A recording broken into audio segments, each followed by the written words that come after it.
Yes guys, what's going on? It's Ashton here. I hope you're all having a fantastic day. In today's video, we're going to be taking a look at 5 of the most underrated legends in Apex Legends Season 5. I think all of the legends in this video deserve a little bit more love and care and attention from the community, and I'm here to vouch for them and tell you why they're not as bad as maybe you think they are.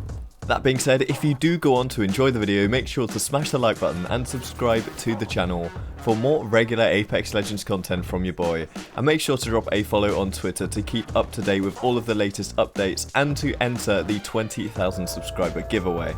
But of course, with all of that good stuff out of the way, let's jump right into the video.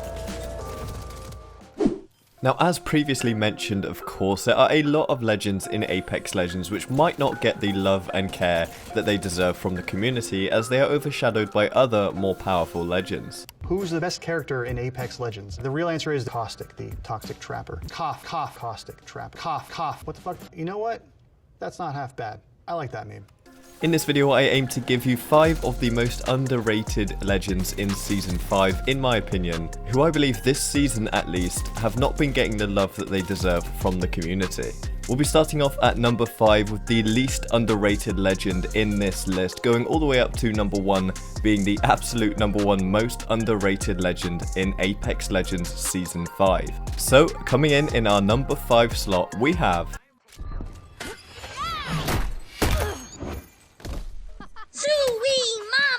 Lobo. So then, Lobo, why does she come in at number 5? Why is she the least underrated legend in Apex Legends Season 5? Well, it's not because she's actually good, it's more so because she's actually on the worst side of the legends in the game. I've put Lobo in here at number 5 because her kit does have some redeeming factors. However, current bugs in the game, even post-patch, which was just released yesterday to try and fix some of these bugs, make her completely unplayable on World's Edge, which is of course a massive, massive problem.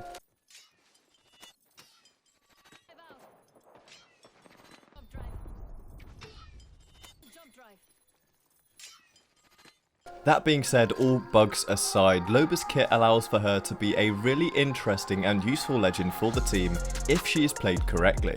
Lobo's bracelet ability allows for her to get some really nice repositioning and flanking maneuvers on the offense, but also in the defense she can use it to get away from a tricky situation as well, and there are not many legends in the game which have an ability as versatile as that.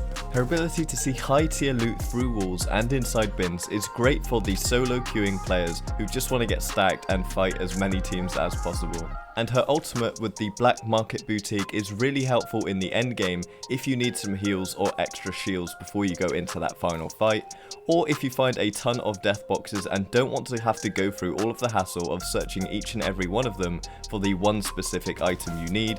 You can throw it down and pick out exactly what you need without having to spend the time of going through every single one of the death boxes. There's definitely some work that needs to be done to Lobo to bring her up just a tiny little bit to make her that much more usable in the game, and of course to fix those horrible World's Edge bugs.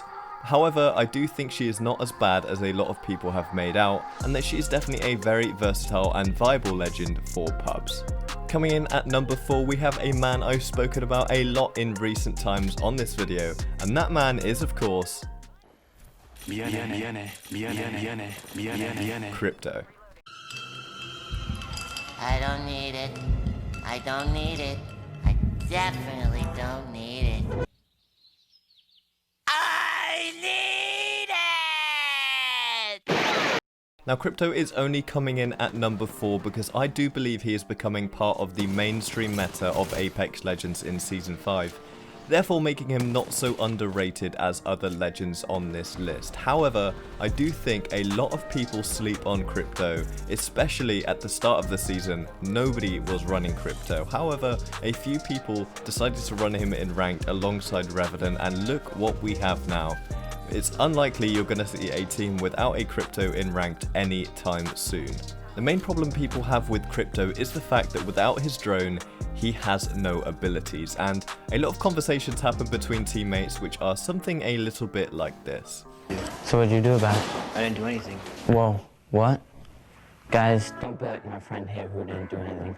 Not doing anything is part of the problem. As we've seen with the recent shift in meta, Crypto's EMP ultimate is absolutely massive at helping your team be more confident in taking a push, especially if that push is a third party. The combination of a stun effect and a minus 50 shields with the EMP is huge in making sure that your team gets the first knock of a push if you execute it correctly, and I do believe that the key to running Crypto effectively is to run him in a 2 or 3 stack team. It's also key to remember that Crypto's drone picks up people and scans them, making them visible through walls, and if you manage to hit a big EMP on a full 3 stack enemy team, more often than not they're going to be too worried about being pushed, healing, and also being stunned to actually shoot down the drone, so you're going to be picking them up with the scan, making them visible through walls, thus making them even easier to kill.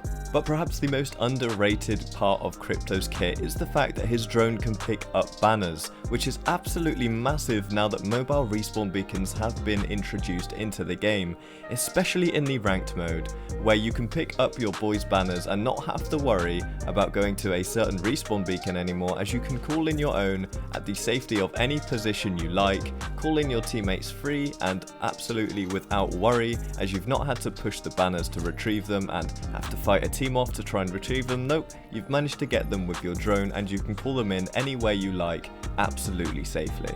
But with Crypto out of the way, we come in at number 3 with our third most underrated legend, and that is, in my opinion, Mirage. Mirage for me is one of those legends whose ability is definitely overlooked because of the strength of other abilities in the game rather than the weakness of his own. He is certainly a legend which takes a ton of skill to use correctly, as Apex is such a fast moving, fast paced environment. To pull off these insane bamboozles with Mirage like you want to do when you're playing him is incredibly hard, as you have to make some really quick decisions in doing so. That being said, Mirage is one of the best legends to play while solo queuing, as his abilities are almost entirely based around himself and looking after himself rather than benefiting the team. Now of course, with the recent updates to Mirage's kit, he does have the Invisi Res, which is absolutely massive for teammates, and also goes invisible whilst respawning teammates at a beacon, which is also really helpful as well.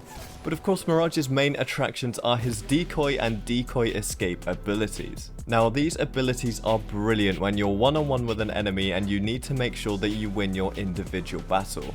Mirage's ultimate especially is helpful when you're in a 2v1 or 3v1 situation and you need to create a little bit of chaos to help get yourself around a corner or just to run away and hide, but they can also be used offensively to throw off enemies' aim if possible. As you can see in the gameplay here, I managed to use Mirage's ultimate offensively to throw off my opponent's aim at close range and down him before he had any real chance to adjust his aim and kill me first. Mirage is definitely a legend which takes a ton of skill to use effectively, and I think that's why not as many people give him the time that they need to really work out how to use him effectively and properly, and I do think that is why he is one of the most underrated legends in Season 5. Now nearing the top of the list for the second most underrated legend in Apex Legends Season 5, I've got Bloodhound. Bloodhound is a legend I believe works incredibly well in a 3-stack or 2-stack team situation, and I'm never sad to see my random teammates pick Bloodhound when I do decide to solo queue. While their passive is fairly lackluster to say the least, with the tracking ability barely ever being used properly by Bloodhound mains, the scan ability, now that it has been buffed and reworked over time, is hugely effective when taking on a fight. Now that the scan effect lasts on enemies for a lot longer, around 2 to 3 seconds, and covers a much larger proximity, you're definitely not going into any fights blind with a Bloodhound on your team, as you know exactly where all of the enemies are and you have a good idea of what's going to happen in the next few seconds, or you can dictate exactly what happens in a fight with this knowledge.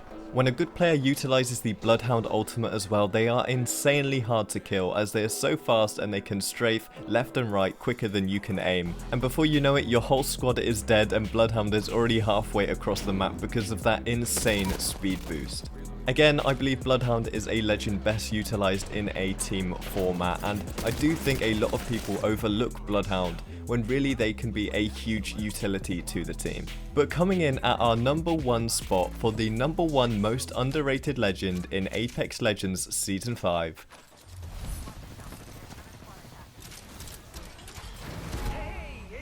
I've gone with Pathfinder. Now immediately, I know so many of you are hopping to the comments section to say Pathfinder is not underrated. A lot of people play Pathfinder, and to that I would say yes, that a lot of people did play Pathfinder, but so many people have switched legends and switched mains since the update to Pathfinder came out. Now don't get me wrong, I too switched legends from Pathfinder. I was a Pathfinder main myself with over 17,000 kills on him. I absolutely adore this character, and to be honest with you, I fully understand why so many people have switched from him. The update to his grapple recharge time has completely changed the way that Pathfinder plays, and completely changes the way in which you have to play him to be successful with him. For so many seasons, Pathfinder has been such a super aggro offensive character used to get in and out of fights quickly, get up to high ground, and really just dominate and dictate the way fights go, and I think this huge change to the way his cooldown works has really thrown off a lot of people and put them off playing him, and they've gone to choose other characters to learn instead of adapting to the new cooldown time, and I really understand this. You definitely can't play Pathfinder as this super aggro in your face character anymore, but I do believe he can be used effectively, aggressively if you use him correctly. You can definitely still use Pathfinder's grapple to reposition in behind enemy lines, or to flank them, or to gain height on them, but you just have to make sure you get that first grapple right.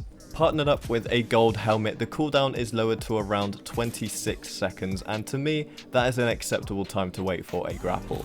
The change to the way the grapple works also incites players to use their zipline even more, which is actually quite a good thing, as a lot of the time Pathfinders would hold onto their zipline for very specific moments, whereas now it is used as more of a on-the-fly way to get onto some high ground or to get out of a fight. I think so many people were so quick to drop Pathfinder after the new update changes that a lot of the people haven't given him enough time to adapt to the way he plays now, whereas Wraith mains, for example, have stuck with their Wraith and they have now learnt how to use the phase correctly, and it is seen that she is still a very strong and viable character, and I do think people need to give Pathfinder that same time and attention to learn the way his new grapple cooldown works, and he will soon be back at the top of the pick list. But there you have it, there are my top 5 most underrated legends in Apex Legends Season 5. I hope you guys have enjoyed the video. Make sure to drop a like and subscribe to the channel for more regular Apex Legends content if you did enjoy. Until next time guys, it's been your boy Ashton and I'll see you in the next one. Take it easy and goodbye.